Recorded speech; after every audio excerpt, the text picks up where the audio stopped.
Hey everyone, let's jump into the ADHD brain. The analogy I'm going to use today is a Ferrari for a brain and bicycle for brakes. And I hope that I can explain what's going on in the brain quickly to show you how that analogy is a very adequate description of a student or a person who has ADHD. So we have to start with dopamine. And dopamine is a neurochemical in the brain, and it plays a role in the reward center, right? So it actually helps with memory, movement, motivation, mood, and it can drive you to achieve great things, but it can also drive you in your addictions.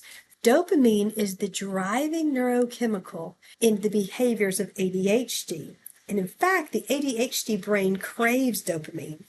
It compels the student to search it out, and it wants optimal stimulation, which we would call motivation.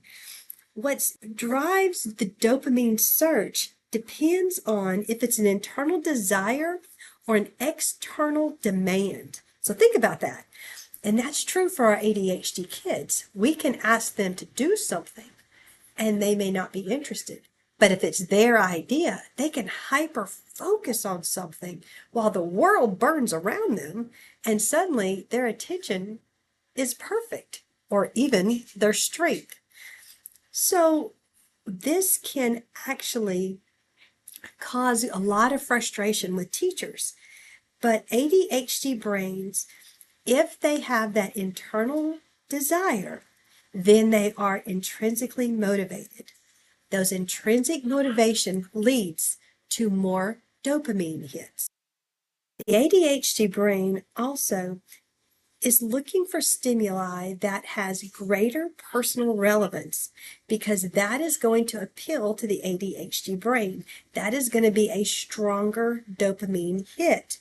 Now, why do ADHD brains struggle with dopamine?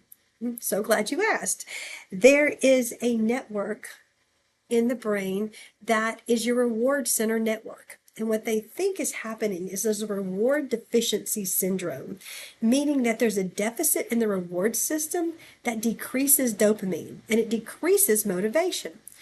This also causes the student to hunt it out because the brain is craving it. The ADHD brain wants dopamine quick and intense. And what we do in education is we try to do long-term rewards. And look, a long-term reward can be 4 to 5 hours later. But a long-term reward in an ADHD brain is 0 to no dopamine.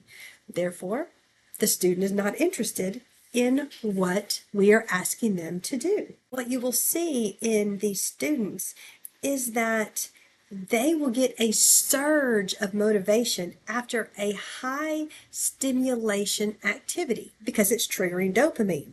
But then there's an immediate drop in motivation because there's what's called that dopamine crash as the dopamine is trying to return to baseline levels. This means a lot of our students and teens will seek out high-risk activities because it requires the ADHD brain to focus. This is actually very beneficial for high-risk careers like police office work and EMT, emergency room doctor. But for day-to-day life, this can be dangerous. Here's the other thing to think about. In an ADHD brain, there's no gray area of stimulation. There's either high or low. And when the ADHD brain is seeking out that dopamine, it will actually augment the current situation to get the stimulation it's looking for. So what does that mean? Well, they're going to be louder than the rest of their peers. They're going to move faster. They're going to be funnier. They're going to be riskier. They're going to be bigger. It's going to be more. And you're probably wondering why. Well, when they are searching for the dopamine and they can't find it, and they're under aroused, they become physically uncomfortable and will actually seek conflict to get the dopamine hit that they are so desperately looking for. The immediate reward always is chosen over the long-term gratification. And this is not because they're irresponsible. It's because they are seeking that impulse reinforcing dopamine. But when they get that impulse reinforcing dopamine, they have a reduction in the impulse inhibiting neurochemical serotonin. This is actually down the road what can lead to addiction. And it doesn't have to be addiction to drugs. It can be addiction to risky lifestyles, addiction to sex, addiction to food, addiction to gambling. Another item to understand about the ADHD brain is that it has decreased glucose metabolism, which means there's less energy for the prefrontal cortex. The brain then will crave glucose and carbs because glucose increases dopamine and serotonin, which does what? Pleasure and calm. You throw chocolate in the mix, and now you get a little caffeine stimulant with that, and that just helps the ADHD brain love life even more. So a lot of times our students will self-medicate with food because they're trying to address the energy for attention, but also the serotonin to address the restlessness they're feeling. Now, let's talk about what happens when these brains get over-aroused. Because remember, they're searching for these highs, but that's the Ferrari for the brain. Now, where's the bicycle brakes? Well, they don't have any. And so what happens is they cannot modulate, and they actually will crash, and it'll lead to irritable.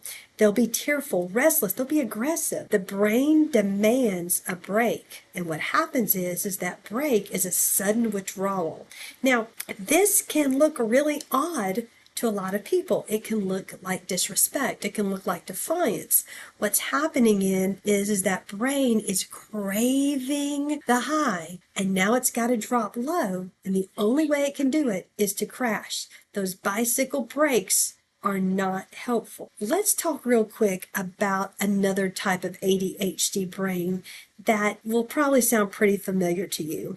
These are the ones that are searching for stimulation, but they cannot handle unexpected or novel, in other words, unpredictable stimulation. They will actually feel ambushed. They'll have discomfort. They'll be irritated. They'll be frustrated. They want to control the environment. They want to be able to limit the stimulation, but also chase it, if that makes sense. They'll avoid those large crowds. They'll avoid the big parties. They don't like a lot of things going on around them. So what do? They'll actually play video games.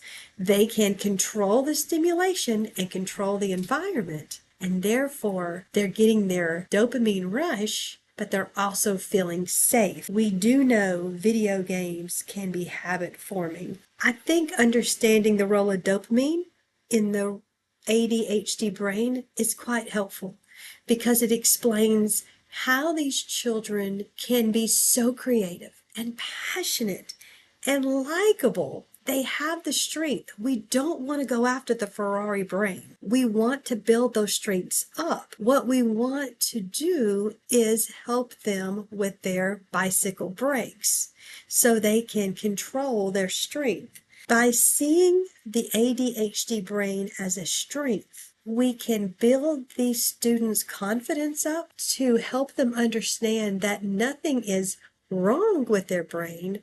Their brain is just moving at a very powerful, fast pace. We are only trying to help them slow that brain down so when the crash comes, it's not as detrimental or painful. Hope this helps.